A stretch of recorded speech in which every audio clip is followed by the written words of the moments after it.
Life is a journey that presents us with both challenges and opportunities.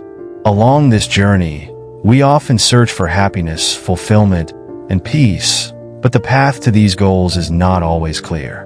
However, ancient wisdom, particularly that of the Buddha, offers profound insights into the nature of life and how to transform our thinking for the better.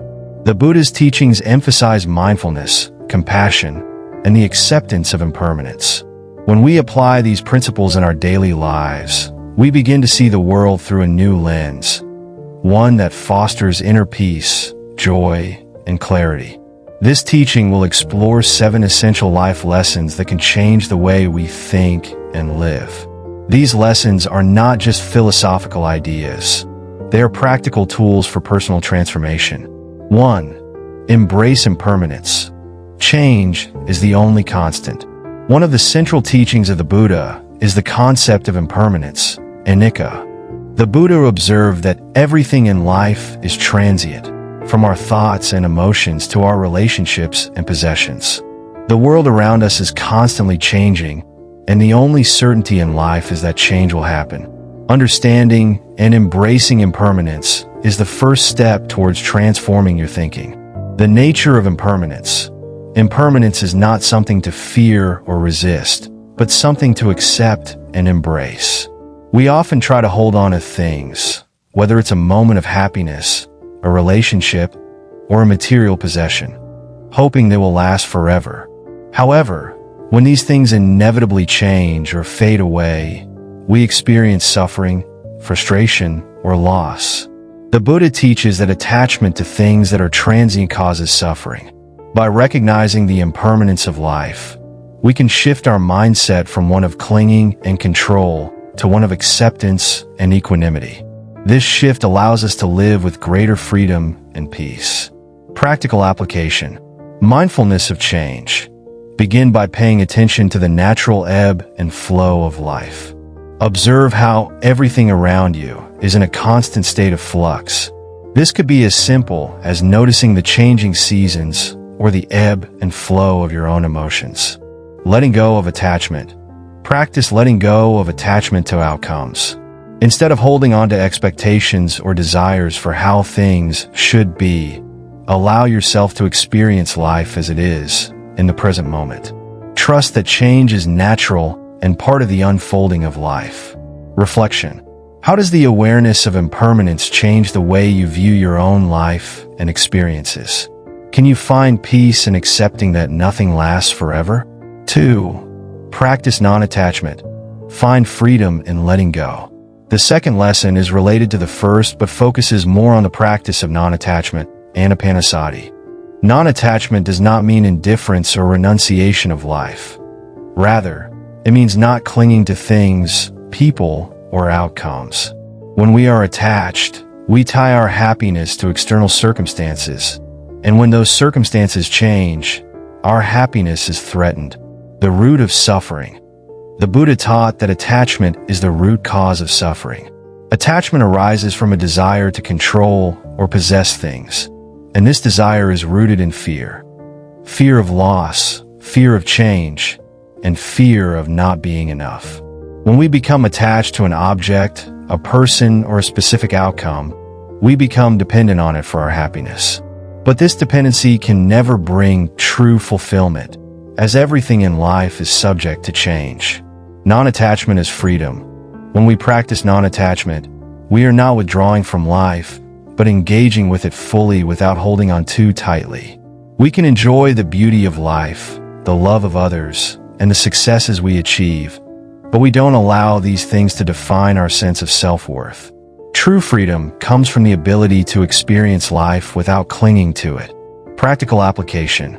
Observe your attachments. Take some time to reflect on your life and identify areas where you may be holding on to attachments. This could be a relationship, an object, or a certain idea about yourself. How do these attachments affect your peace of mind? Practice letting go. Each day, practice releasing one small attachment. It could be letting go of a negative thought, a judgment about someone, or an expectation for how things should turn out. Notice how this act of letting go creates space for peace and clarity. Reflection. How does letting go of attachments feel? Can you experience life more fully when you are not attached to a specific outcome or possession? 3. Cultivate compassion.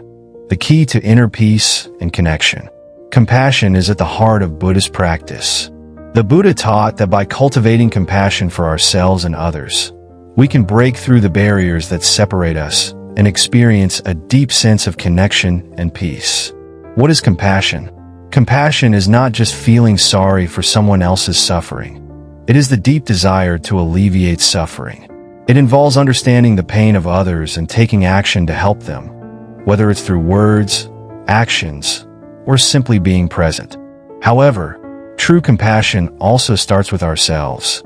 We cannot offer compassion to others if we do not first cultivate compassion within. The power of compassion. When we approach others with compassion, we open our hearts and minds to them. This allows us to transcend the ego and experience unity with all beings. Compassion helps dissolve the boundaries of separation and promotes harmony and peace. When we offer kindness and understanding, we not only heal others but also ourselves. Practical application. Self-compassion. Start by practicing self-compassion. Be kind and patient with yourself, especially during difficult times. Instead of criticizing yourself for mistakes or shortcomings, offer yourself understanding and support. Compassion for others.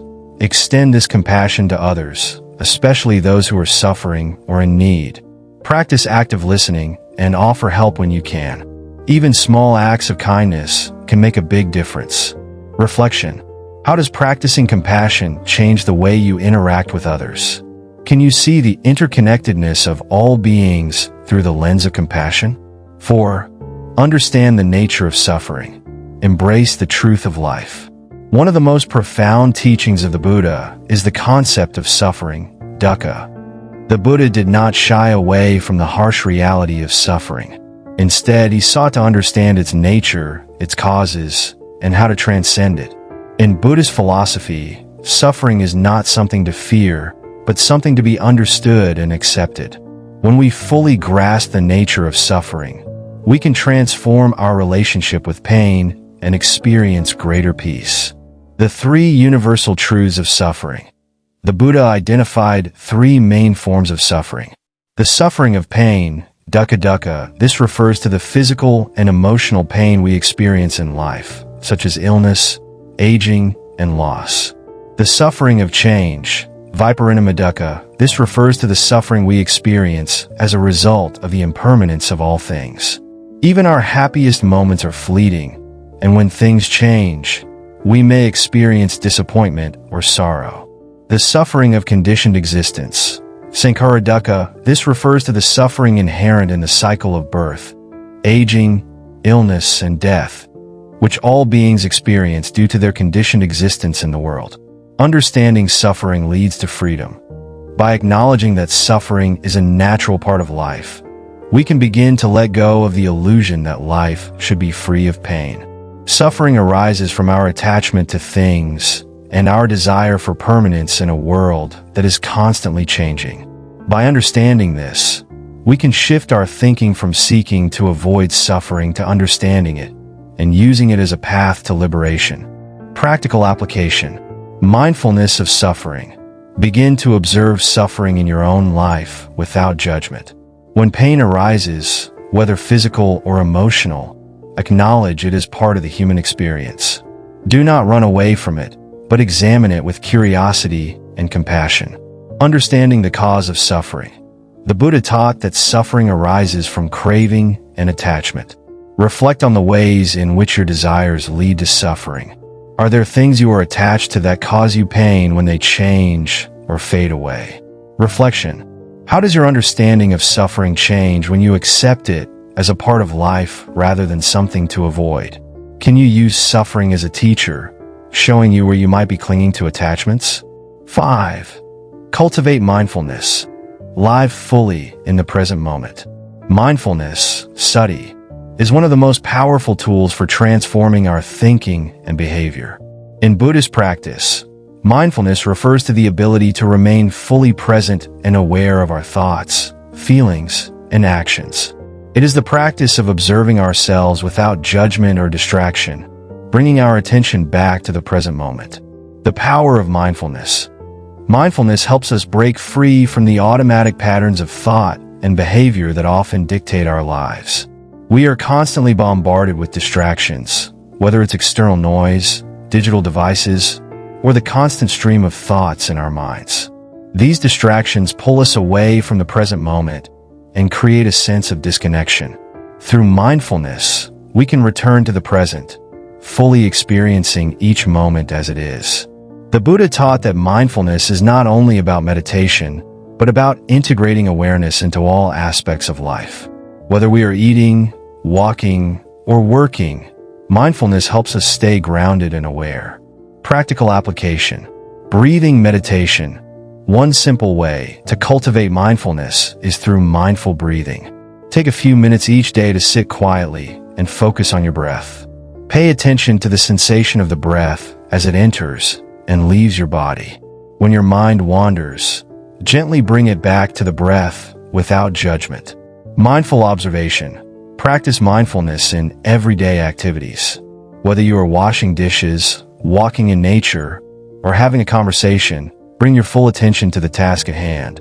Notice the details of your surroundings, your feelings, and your thoughts. Reflection. How does mindfulness affect the way you experience the present moment? Can you bring mindfulness into your interactions with others and your daily routines? 6. Practice right action. Live with integrity and ethical conduct. The Buddha's teachings emphasize the importance of right action, sammakamanta, as part of the Eightfold Path, which is the way to end suffering and achieve enlightenment. Right action refers to acting in ways that are ethical, moral, and compassionate. It involves making choices that align with our higher values and contribute to the well-being of others and ourselves. The ethics of right action. Right action is grounded in the principle of non-harming, ahimsa. The Buddha taught that we should avoid actions that cause harm to others, such as lying, stealing, or engaging in violence. Instead, we should cultivate actions that promote kindness, honesty, and generosity. By acting with integrity, we create harmony in our lives and in our communities. The role of karma. In Buddhism, the law of karma teaches that every action has consequences. When we act with kindness and integrity, we create positive karma that leads to greater peace and happiness. Conversely, harmful actions create negative karma, leading to suffering and regret. Understanding the role of karma helps us become more mindful of our actions and the impact they have on ourselves and others. Practical application. Make ethical choices. In your daily life, ask yourself if your actions align with your values. Are you acting with kindness, honesty, and respect for others? Are you contributing to the well-being of those around you? Avoid harmful actions. Be mindful of the impact of your words and actions on others. Practice non-violence, both physically and emotionally. This includes refraining from gossip, criticism, and harsh words. Reflection. How does living with integrity and ethical conduct affect your relationships with others? Can you see how your actions shape your own happiness and the happiness of those around you? 7. Seek wisdom, the path to enlightenment. The final lesson is the cultivation of wisdom, prajna, which is central to Buddhist teachings. Wisdom is the understanding of the true nature of reality, seeing things as they truly are, without the distortions of desire, ignorance, or attachment. Wisdom allows us to perceive the interconnectedness of all beings and to recognize that our actions have far-reaching consequences. The importance of wisdom. Wisdom is the antidote to ignorance, and it is through wisdom that we can transcend the cycle of suffering, samsara.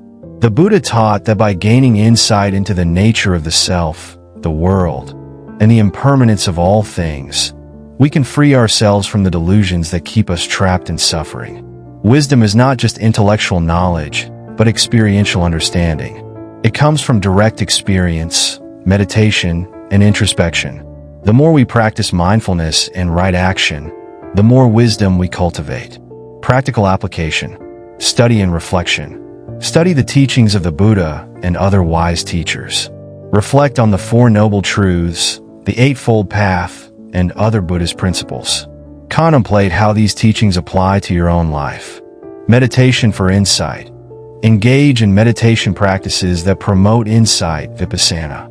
This practice helps you gain direct experience of the impermanence of all things, the nature of suffering, and the truth of non-self.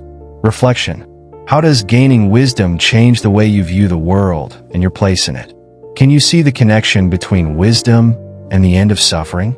Conclusion. By incorporating these 7 life lessons into our thinking, we open ourselves to a path of transformation. Embracing impermanence, practicing non-attachment, cultivating compassion, living in the present moment, practicing right action, seeking wisdom, and understanding the nature of suffering. All of these teachings provide us with the tools to live a life of peace, joy, and clarity. As we continue our journey, remember that these teachings are not just abstract concepts, but practical tools that can be applied in our daily lives. The more we practice, the more we begin to see the truth of these teachings, and the greater our understanding becomes. Ultimately, the goal is not just to change our thinking, but to awaken to the reality of our interconnectedness with all beings, and to live in harmony with the world around us. May these life lessons help you cultivate a mind of wisdom, a heart of compassion, and a life filled with peace.